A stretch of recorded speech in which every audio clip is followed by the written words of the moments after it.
ఒకవైపు రాష్ట్రం అట్టుడికిపోతుంటే పవన్ కళ్యాణ్ గారు సెక్యూరిటీ మీద దాడి జరగడం అనేది నిజంగా చర్చనీయాంశం అయింది. అయితే ఇక్కడ కథలో చిన్న ట్విస్ట్ ఉంది.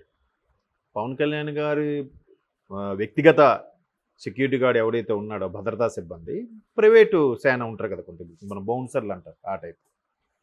సో జనరల్గా బౌన్సర్లకు కూడా ఒక రకమైన చిన్న ఫీల్ ఉంటుంది.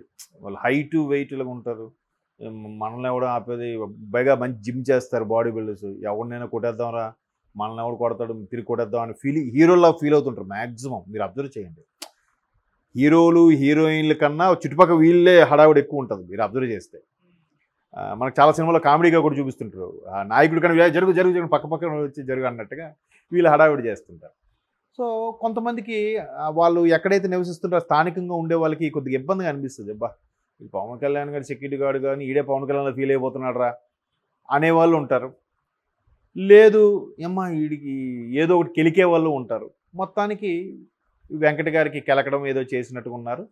ఎస్పెషల్లీ అక్కడున్న స్థానికులు ఇచ్చే సమాచారం ప్రకారము వాళ్ళ అమ్మాయిని, వెంకట గారికి 2 పిల్లలు అనుకుంటా, వాళ్ళ అమ్మాయిని ఎవరో ఎదురింటోడో పక్కింటోడో ఎవడో కామెంట్ చేయడం ఏదో చేశారు. దానికి వీళ్ళు మిస్సెస్ వెళ్ళి గట్టిగా వార్నింగ్ కూడా కొట్టడం కూడా చేశారంట. చేస్తే బట్ ఎప్పుడైనా సరే ఇంటి ఆడవాళ్ళు చాలా సపోర్టివ్గా ఉండాలి, యాక్టివ్గా ఉండాలి.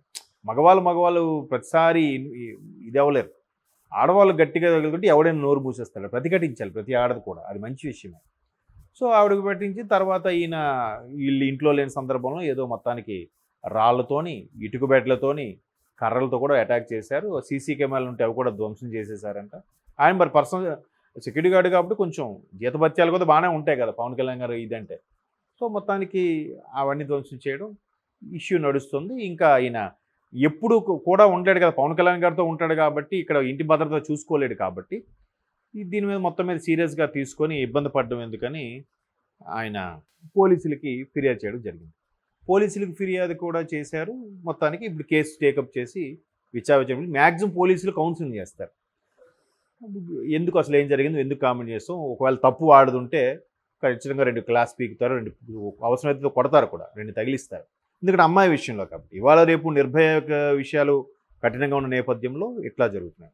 అయితే ఇక్కడ ట్విస్ట్ అని అన్నాను కదా, ట్విస్ట్ ఏంటంటే ఒకవైపు పవన్ కళ్యాణ్ గారు జన సైనికుడిగా ఉన్న నేపథ్యంలో, జనసేనానిగా ఉన్న నేపథ్యంలో, ఆ టీడీపీ కూటమితో బీజేపీ కూటమితో ఉన్న భాగంగా ఒకవైపు కొన్ని జిల్లాల్లో ఆంధ్రాలో పోలింగ్ అయిపోయినా కూడా గొడవలు జరుగుతున్నాయి, ఒకరికొకరు కొట్టుకుంటున్నారు. 5 ఏళ్ళు వీళ్ళు రుబాబు చూపించారు, వీళ్ళు పని అయిపోయిందని చెప్పి వీళ్ళు చెలరేగుతున్నారు. అరే మేమే వస్తాంరా, మీకు 5 ఏళ్ళు ఏంట్రా, ఎప్పుడు మేమే మీ సంగతి తేలుస్తామని చెప్పి వాళ్ళు కూడా చెలరేగుతుంటారు. ఆల్రెడీ కొంతమంది పోలీసుల తల కూడా బదలగొట్టారు, ప్రస్తుత ప్రభుత్వం వైపు ఉన్న వాళ్ళు అన్నట్టు కూడా వార్తల్లో వస్తున్నాయి. కొంత వాస్తవం ఉంది, కొంత వీళ్ళు కూడా అటాక్ అయ్యేది కూడా ఉండని నా అభిప్రాయం. అయితే ఇంత హాటుగా ఉండి ఇప్పుడు నా భద్రతా సిబ్బంది వెంకట గారి మీద అటాక్ ఏంటి, ఆయన ఇంటి మీద కూడా దాడి చేశారంటే మనం ఒక్కసారి దృక్కోణం ఆంధ్ర వైపు వెళ్ళిపోతుంది.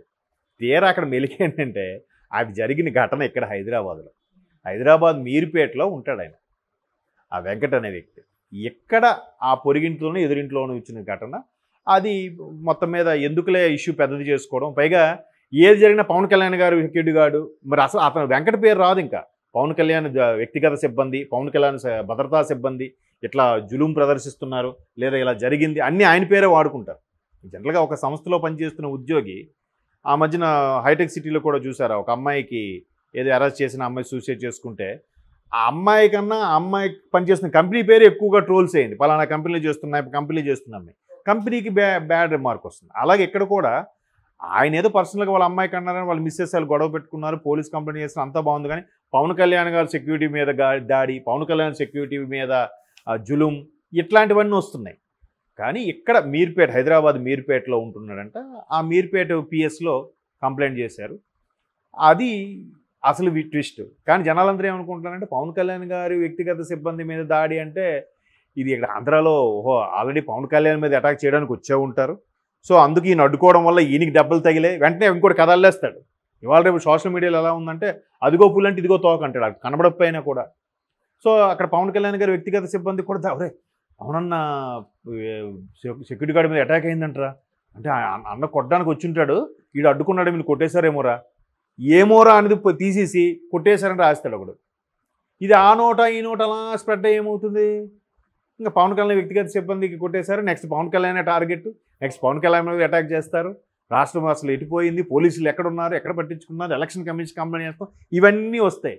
కానీ నాకు జరిగింది పర్సనల్ ఇష్యూ, ఫ్యామిలీలో అమ్మాయికి ఏదో సమ్ ఈవ్ టీజింగ్ సంబంధించిన కేసు, అది పోలీసులు చెప్పారు, వాళ్ళు చూసుకుంటారు, సెటిల్ చేసేసి ఉంటారు. వాళ్ళు ఇట్లాంటివి ఏంటంటే మ్యాక్సిమం కౌన్సిలింగ్ ఇప్పిస్తారు, అప్పటికి వినలేదు, ఇటువైపు వాళ్ళు గట్టిగా పట్టుబడితే వాళ్ళ మీద కేసు ఫైల్ చేస్తారు, అది ఉంటుంది. బట్ ఇక్కడ జరిగింది అది, బట్ జనాలు మాత్రం వేరేలాగా అనుకుంటున్నారు, అటువైపు వెళ్ళొద్దు, ఇది ఇక్కడ హైదరాబాద్లో జరిగింది, అక్కడ ఆంధ్రాలో జరుగుతున్న అల్లర్లు గొడవలు అవి ఒక పార్టీకి, అధికారపక్ష పార్టీకి, ప్రత్యర్థి పార్టీకి బాహాబాహిగా మేమంటే మేము గెలుస్తాం, మేమంటే మాకు ఎక్కువ సీట్లు వస్తాయనే ఉద్దేశంలో ఒకరికొకరు తల్లగొట్టుకుంటున్నారు. ఇది అంశం వేరు, ఆ అంశం వేరు, అది క్లారిటీ.